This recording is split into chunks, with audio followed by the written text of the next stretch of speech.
In this week's CBDNN, the future of craft cannabis and Gauteng has its eye on the green gold. Our first story is about craft cannabis. We put a link in the description about the article and it relates to craft beer and all that, but it really got me thinking about craft cannabis because it's such an undefined thing. We say this thing, but I thought let's talk about it in the spirit of Chiba's seminar this weekend. We've seen the popularity of craft beer rise across the globe, creating a multi-billion-dollar industry. The craft market is now also finding its way to the weed world.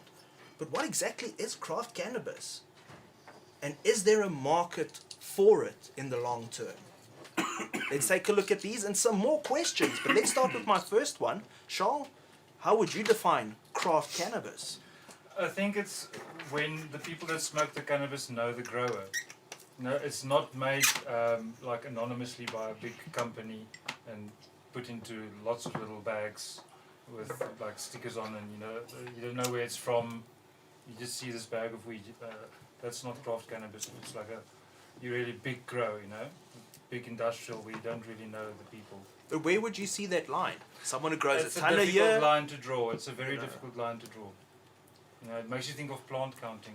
Or what would you expect from a craft product versus buying something? You can compare it like in wine to a full-on industrial, like a big wine farm that produces That's like what I was gonna loads of say. it, or a small one where there's only a few crates a year or whatever. That's exactly what I was going to say. the It's like size, pulp the per size. lay I think it's versus also small runs. local, like terroir they call it in the drug policy circles, and there's a lot to be said for keeping things local. Yeah.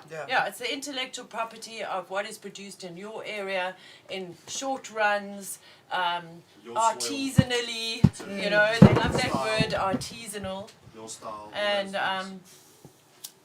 Mary Jane got the Sorry about Mary that, Jane guys. got the mic, sorry. Artisanal, local, short runs, crafted with care. Hashtag know your farmer. That's always a good hashtag to use. All of the above. It's not mass produced. That's what I would say it would be. And sought after and good quality and interesting. Interesting. It's not just any old weed. Like you can go to Cape Town and just buy cheese and it's more cheese. I think you hit the nail on the head there. Craft stuff in my general experience is diverse. It's something that's not your average lager or your average this. So you are right there that it's different. Yes, and unique. You see it in all of you're beginning to see it now in the weed culture, all the different brands that are coming. And amazing logos, amazing artwork. I think that there's a certain amount of creativity that goes into producing a craft product as opposed to a mass-produced product. Everybody wants to be unique. It's amazing to look at everybody's different packaging, like we were talking last week with the different packaging and different logos and different styles. And I think that's all part of the bigger picture. So we don't have much non-craft cannabis in South Africa because we have a huge unregulated market. Nothing is commercialized and advertised, like bulk industry. Yeah, you're right in a sense. I sort of alluded to it earlier. Everything's homegrown, so it is kind of technically all kind of craft in a way. Your It's in street the weed, name. you don't always know where it comes from. If you buy a banky at the taxi rank, you don't really know where it was grown or whatever. Does that make it any less craft though? That might be Does a it little make bit it more more craft? mainstream, actually. For me, it's in the name already. It's handcrafted. It's not mass-produced is not handcrafted. Not trimmed by a It's machine. not someone who's tending to their buds and they're growing this thing with love and they're trying to maybe make like one range of, this year I'm growing a variety of fruit salad tasting things, or They don't have 200 of each plant. it's a limited range. It's like I was going to say earlier, pulp per lay versus a small limited run of some exclusive wine. Yeah, but I think you're right there. Like you say, it's handcrafted. It's crafted. It's not just add water sort of thing. Yeah. I think handcrafted, the most important thing about craft or like craft cannabis is that it's a owner-grower type situation.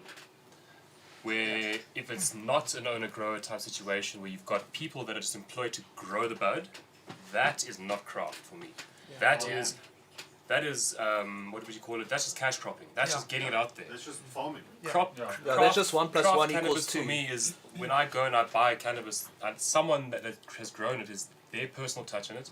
They're the person that sits in the field or in the room, and they're the ones that have the final touches to it. Not setting it up and say, well, read them, here's the chart or here's the bottle, feed it. Yeah.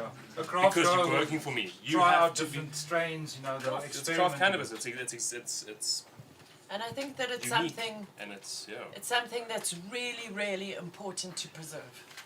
And I think that, since weed was first made semi-legal in California, a lot of the mom and pop growers in the Emerald Triangle and places like that, they've really they've really taken a huge blow.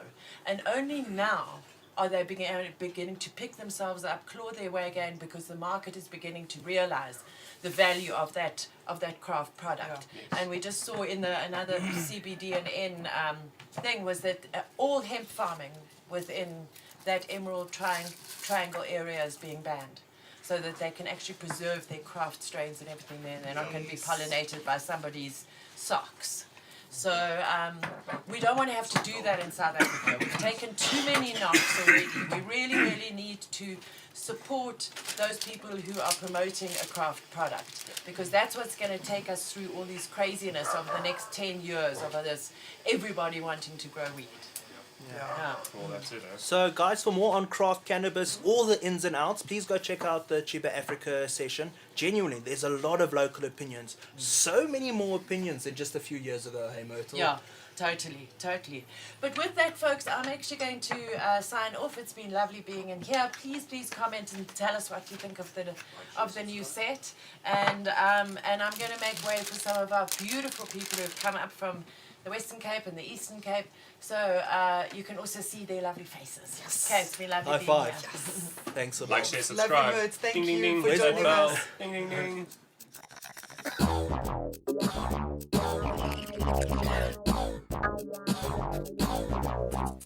ding.